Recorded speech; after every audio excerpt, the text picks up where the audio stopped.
साथियों, जैसा कि ऐतिहासिक स्रोतों के विषय में हम अध्ययन कर रहे हैं और इससे पहले हम लोगों ने एक विविध ऐसे ग्रंथों की सूची का अध्ययन किया जो कि ऐतिहासिक दृष्टि से महत्वपूर्ण होने के साथ साथ हमारी परीक्षा के लिए भी उपयोगी है।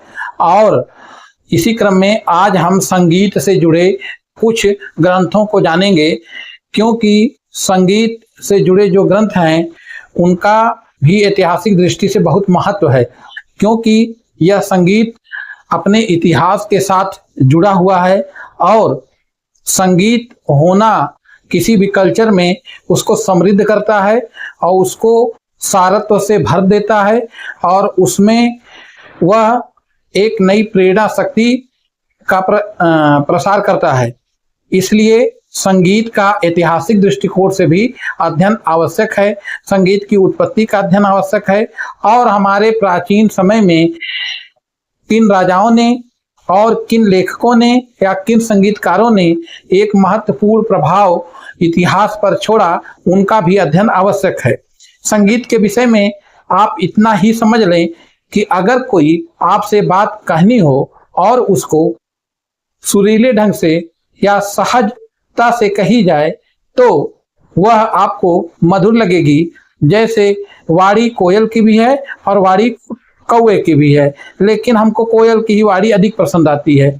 इससे यह सिद्ध होता है कि अगर कोई बात, कोई सिद्धांत अगर संगीत के माध्यम से समाज में संचारित किया जाएगा तो वह अधिक सरलता से लोगों के हृदय तक पहुंच सकेगा। इस प्रकार से संगीत का भी अध्ययन आवश्यक है। संगीत मानव के भावों की अभिव्यक्ति का एक माध्यम रहा है और संगीत के माध्यम से विभिन्न भाव अभिव्यक्त होते हैं और जो भी भाव हैं वह देश काल और स्थिति परिस्थितियों से प्रभावित होते हैं। तो अगर एक अच्छा इतिहासकार है तो उसको उस काल के संगीत से संबंधित ग्रंथों का भी अध्ययन करना चाहिए, क्योंकि जो संगीत के ग्रंथ हैं वह इतिहास लेखन में उसी प्रकार से उपयोगी साबित होते हैं जिस प्रकार से हमारे नाट्य शास्त्र के ग्रंथ भी साबित होते हैं। क्योंकि संगीत और गीत में किसी बात को कहना अर्थात किसी बात को प्रचारित और प्रसारित करने की जो भावना है वह निश्चित तौर से हृदय से उठती हुई भावना है, जिसका अध्ययन एक इतिहासकार को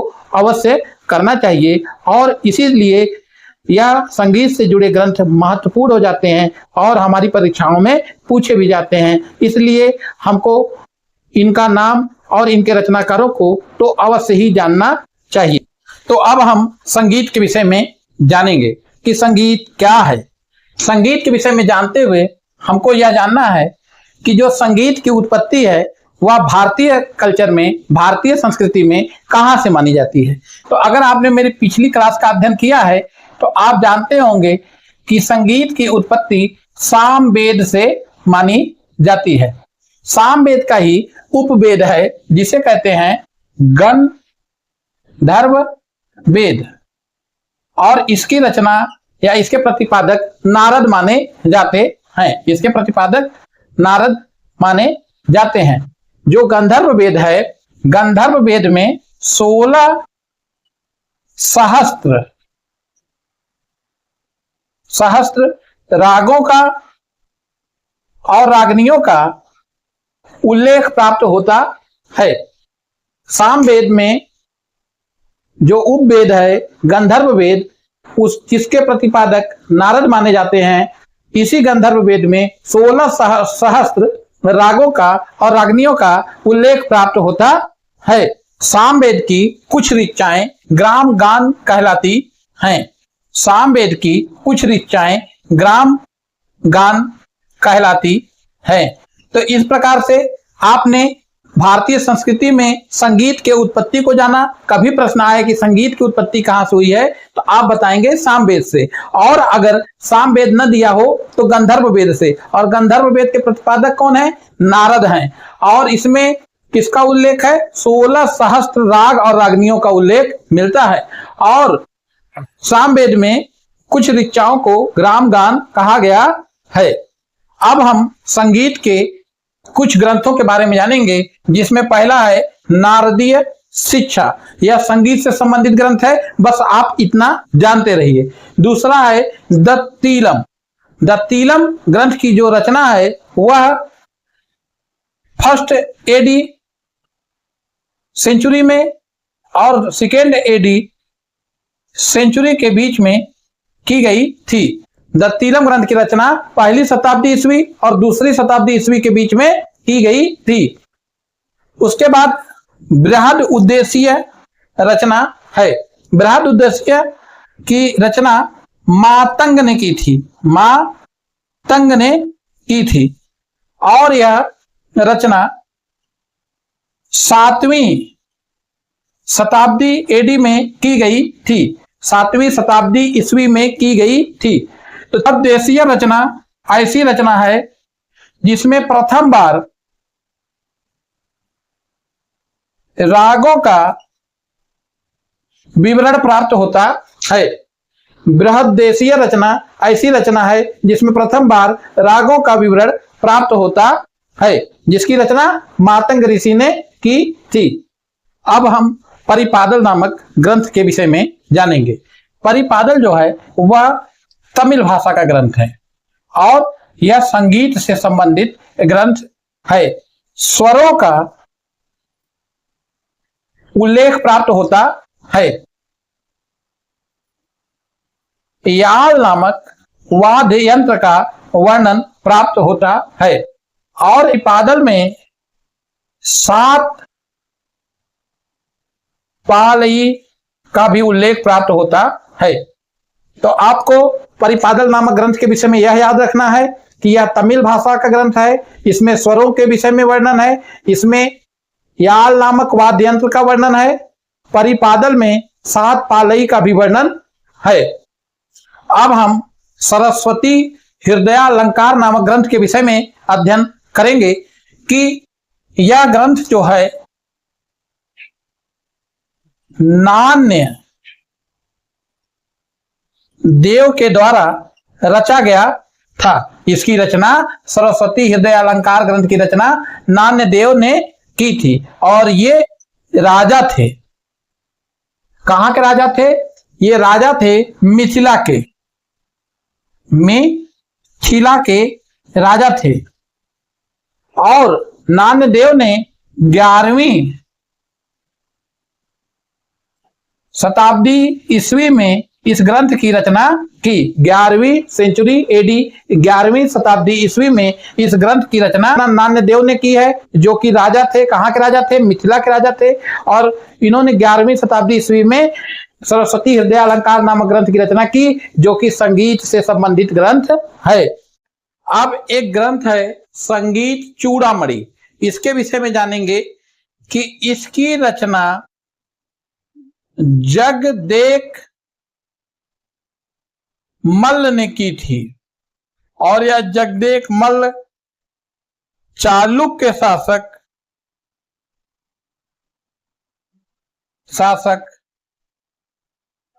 सोमेश्वर के दरबारी थे। तो संगीत चूड़ामणि की रचना जगदेक मल्ल ने की। यह चालुक्य शासक सोमेश्वर के दरबारी थे। तो कभी प्रश्न आए कि संगीत चूड़ामणि की रचना किसने की, तो आप बताएंगे जगदेक मल्ल ने की और यह चालुक्य नरेश सोमेश्वर के दरबारी थे। साथियों, अब संगीत के 3 और ग्रंथों के विषय में जानेंगे। संगीत रत्नावली, इसके रचयिता सोमराज देव थे और इन्होंने इसकी रचना 1180 में की। गीत गोविंद की रचना जयदेव ने की 12वीं शताब्दी ईस्वी में। श्रृंगार हार की रचना हमीर ने की 1300 एडी में, 1300 ईस्वी में। श्रृंगार हार के रचयिता हमीर राजा थे, ये जान ले। तो संगीत की रचना संगीत रत्नावली की रचना सोमराज देव ने की 1180 में। गीत गोविंद की रचना जयदेव ने की 12वीं शताब्दी ईस्वी में। श्रृंगार हार की रचना हमीर ने की, जो कि राजा थे 1300 एडी में या 1300 ईस्वी में। 3 और रचनाओं के विषय बारे में जानेंगे। पहला है संगीत रत्नाकर। इस रचना को किया सारंग देव ने। संगीत रत्नाकर नामक रचना जो कि संगीत से संबंधित है, आप लोग जान ही रहे हैं क्या, सभी संगीत से संबंधित ग्रंथों का अध्ययन हम लोग कर रहे हैं। एक ग्रंथ है राग तरंगड़ी, जिसकी रचना लोचन कवि ने की थी 15वीं शताब्दी ईस्वी में। लेकिन इससे पहले आप जान लें कि आपको कंफ्यूजन ना हो, एक रचना है राज तरंगड़ी, जिसकी रचनाकार कल्हड़ हैं।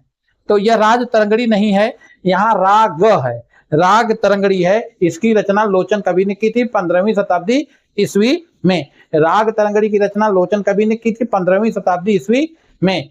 साथियों, पुंडरीक विट्ठल यह एक रचनाकार हैं, लेखक हैं। इन्होंने कई ग्रंथों की रचना की, जिसमें है सद्राग चंद्रोदय। सद्राग चंद्रोदय के रचनाकार हैं पुंडरीक विट्ठल। राग माला के रचनाकार हैं पुंडरीक विट्ठल। राग मंजरी के रचनाकार हैं पुंडरीक विट्ठल। और नर्तन निर्णय के रचनाकार हैं पुंडरीक विट्ठल। तो इस प्रकार से आपने पुंडरीक विट्ठल के बारे में जाना, जिन्होंने सद्राग चंद्रोदय, राग माला, राग मंजरी, नर्तन निर्णय जैसे ग्रंथों की रचना की, जो कि संगीत से संबंधित हैं। देखिए, यह पुस्तकें हैं, यह परीक्षाओं में कभी कभी पूछ ली जाती हैं, और जब यह पूछ ली जाती हैं तो यह निर्धारित कर देती हैं कि आपका सिलेक्शन होगा कि नहीं होगा। क्योंकि अब धीरे धीरे प्रतियोगिता अधिक होने के कारण ऐसे प्रश्न भी महत्वपूर्ण हो गए हैं, जिनको कभी अनदेखा कर दिया जाता था। अब कुछ और संगीत के ग्रंथों के विषय में जानेंगे, जैसे है राग विबोध। राग विबोध की रचना सोमनाथ पंडित ने की थी 1610 ईस्वी में। राग विबोध की रचना सोमनाथ पंडित ने की थी 1610 ईस्वी में। दूसरा है संगीत दर्पण। संगीत दर्पण की रचना 1625 में हुई थी, और इसके रचनाकार थे दामोदर पंडित। संगीत दर्पण की रचना दामोदर पंडित ने 1625 में की थी। इसके बाद है संगीत परिजात। संगीत परिजात की रचना आहोवल ने की थी। संगीत परिजात की रचना आहोवल ने की थी, और कब की थी? औरंगजेब के काल में। कब की थी? औरंगजेब के काल में। और जैसा कि आप जानते ही हैं, औरंगजेब ने इन सब चीजों पर प्रतिबंध लगा दिया था, लेकिन फिर भी संगीत परिजात की रचना हुई, और रचनाकार थे आहोवल। रस कौमुदी की रचना श्रीकंठ ने की थी। रस कौमुदी की रचना श्रीकंठ ने की थी। रस कौमुदी की रचना श्रीकंठ ने की थी। अब संगीत से जुड़ी कुछ महत्वपूर्ण अभिलेखीय साक्ष्यों और पुरातात्विक साक्ष्यों के विषय में हम यहाँ अध्ययन करेंगे। चतुर्दंडी प्रकाशिका एक रचना है, और इसके रचनाकार है वेंकट रमन। चतुर्दंडी प्रकाशिका एक रचना है संगीत से जुड़ी, और इसके रचनाकार है वेंकट रमन। चतुर्दंडी प्रकाशिका जो रचना है, उसके रचनाकार वेंकट रमन हैं। अब जानेंगे हम कुड्डू मियमल्लय। कुड्डू मियमल्लय एक अभिलेख है, एक अभिलेख है, और इस अभिलेख में 7 रागों का उल्लेख है। इसको संगीत ग्रंथ भी कहा गया है इस अभिलेख को। और इसको, ये जो कुड्डू मियमल्लय अभिलेख है, इसकी जो प्रारंभ होता है इसका, वह शिव जी के उपासना से होता है। कुड्डू मियमल्लय एक ऐसा अभिलेख है जिसमें संगीत का उल्लेख प्राप्त होता है, और इसमें 7 रागों के विषय में वर्णन प्राप्त होता है, और इसमें इसको संगीत ग्रंथ भी कहा गया है। और कुड्डू मियमल्लय अभिलेख का प्रारंभ शिव जी की उपासना से होता है।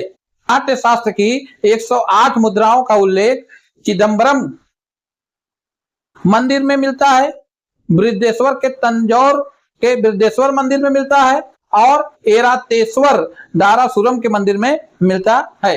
नाट्य शास्त्र की 108 मुद्राओं का अंकन कहां पर हुआ है? तो आप बताएंगे चिदम्बरम मंदिर में भी हुआ है, और तंजौर के बृहदेश्वर मंदिर में भी हुआ है, और दारासुरम के एरातेश्वर मंदिर में भी हुआ है।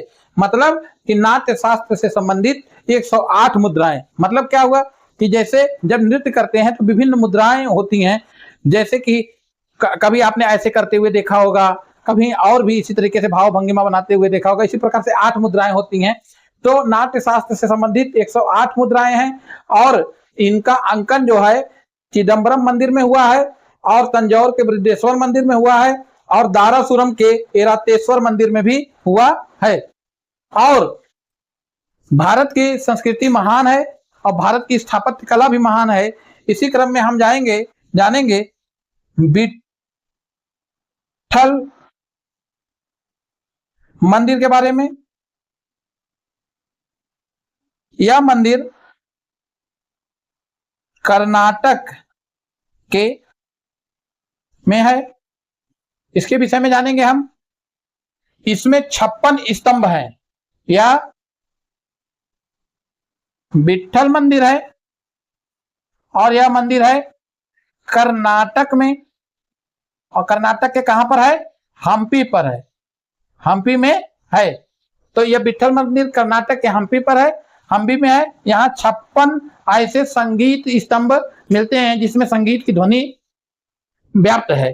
तो विट्ठल कर्नाटक के हम्पी में मंदिर है और विट्ठल मंदिर कर्नाटक के हम्पी में है और इसमें 56 संगीत के स्तंभ प्राप्त होते हैं। तो 56 संगीत के स्तंभ कहां से प्राप्त होते हैं? कर्नाटक के हम्पी के विट्ठल मंदिर से। हमारे प्राचीन भारत में कई ऐसे राजा थे जिनका संगीत में बहुत रुचि था और कुछ तो खुद में महान संगीतकार थे। जैसे कि भागी राग का उल्लेख प्राप्त होता है। यह संगम युग का है। संगम युग दक्षिण भारत में एक ऐसा समय था जिसको संगम युग कहते हैं, जिसके विषय में अध्ययन आगे के वीडियो में हम लोग करेंगे और आगे की जो क्लासेस है उसमें अध्ययन इसका करेंगे। लेकिन यहाँ पर आप बस इतना जान लें कि उस संगम युग में भागी राग का उल्लेख मिलता है और बताया जाता है कि इस भागी राग को का विशेषज्ञ राजा करिकाल था। इस भागी राग का विशेषज्ञ राजा करिकाल था। मतलब राजा करिकाल भागी राग बहुत अच्छे से गा लेते थे। इसके बाद संगीतज्ञ राजाओं के विषय में आप जान लें। जैसे समुद्रगुप्त को उसका अभिलेख है प्रयाग प्रशस्ति, और प्रयाग प्रशस्ति जो इसका अभिलेख है समुद्रगुप्त का, इसमें समुद्रगुप्त की तुलना नारद तथा तुम्बरु से की गई है। नारद तथा तुम्बरु से की गई है। समुद्रगुप्त का एक अभिलेख है जिसका नाम प्रयाग प्रशस्ति और इसमें समुद्रगुप्त की तुलना नारद तथा तुम्बरु से की गई है। और नारद तथा तुम्बरु कौन थे? नारद तथा तुम्बरु वह थे जिन्होंने इंद्र के गुरु को पराजित किया था संगीत में। तो यह माना गया है कि समुद्रगुप्त की तुलना प्रयाग प्रशस्ति में नारद तथा तुम्बरु से की गई है। और खारवेल के विषय में जान लें। ये भी राजा थे। इनका एक अभिलेख मिला है हाथी गुम्फा, और इसमें यह उल्लेख प्राप्त होता है कि खारवेल ने 64 प्रकार के वाद्य यंत्रों का एक साथ वादन करवाया और उससे शांतिपूर्ण संगीत की उत्पत्ति हुई थी। इससे आप जान सकते हैं कि खारवेल की संगीत में कितनी रुचि थी। खारवेल की संगीत में कितनी रुचि थी। तो इस प्रकार से हमने समुद्रगुप्त तथा प्रयाग प्रशस्ति के विषय में जाना और खारवेल के विषय में जाना और राजा करिकाल के भागी राग के विषय में जाना। इससे यह स्पष्ट होता है कि भारतीय समाज में संगीत हमेशा से एक विशेष दर्जा प्राप्त करता रहा है। साथियों, अशोक घोष का नाम भी संगीत से जुड़ता है। वह खुद एक बहुत बड़े संगीतकार थे और यह बौद्ध धर्म से संबंधित है। इन्होंने एक वाद्य यंत्र बनाया था संगीत का जिसको कहते हैं रस तवर। अशोक घोष ने जिस संगीत के वाद्य यंत्र को बनाया था, निर्मित किया था, उसको कहते हैं रस तवर। और ईत्सिंग एक चीनी यात्री है। जब वह भारत आया तो उसने उल्लेख किया है कि विभिन्न बौद्ध विहारों में तो घोष के लिखे जो गीत थे वह निरंतर गाए जाते थे। तो अश्वघोष ने रसतवर नामक वाद्य यंत्र की खोज की और ईत्सिंग ने इसके विषय में वर्णन दिया है कि अश्वघोष के लिखे गीत विभिन्न बौद्ध विहारों में गाए जाते थे। और अब जानिए कि मागध क्या होता है। मागध उन संगीतकारों को कहा जाता है जिनका संबंध मगध से था। जिनका संबंध मगध से था, मतलब मगध में अच्छे संगीतकार पाए जाते थे और उनको मागध कहा जाता था। गुप्त युग के विषय में जान लें कि संगीत का शास्त्रीय युग गुप्त युग को कहा जाता है। प्राचीन भारत में संगीत का शास्त्रीय युग गुप्त युग को कहा जाता है। गुप्त युग कौन सा युग था? उसमें कौन कौन से राजा थे? जैसे चंद्रगुप्त थे, समुद्रगुप्त थे, उसके बाद चंद्रगुप्त विक्रमादित्य थे। तो इस तरीके से गुप्त युग में संगीत का शास्त्रीय युग कहा जाता है। साथियों, हम लोग दो बातों को जानेंगे। पहले बात जानेंगे हम महेंद्र वर्मन के विषय में। जो ये महेंद्र वर्मन थे, यह महेंद्र वर्मन संगीतज्ञ होने के साथ साथ शासक भी थे। महेंद्र वर्मन के गुरु थे रुद्राचार्य और महेंद्र वर्मन पल्लव वंश के थे। इसके बाद हम लोग रगले गीत के बारे में जानेंगे। कभी प्रश्न आए कि रगले गीत क्या है, तो आप बताएंगे कल्याणी के जो चालुक्य वंश है, उस वंश के आश्रित जो कवि थे, उन्होंने जिन गीतों को लिखा और गाया वह गीत रगले गीत कहलाते हैं। रगलथियों, चैनल को सब्सक्राइब करना, शेयर करना और लाइक करना बहुत ही जरूरी है, ताकि आप तक मैं उत्साहवर्धन के साथ और भी इतिहास से संबंधित अच्छी वीडियो पहुंचा सकूं। नमस्कार, धन्यवाद।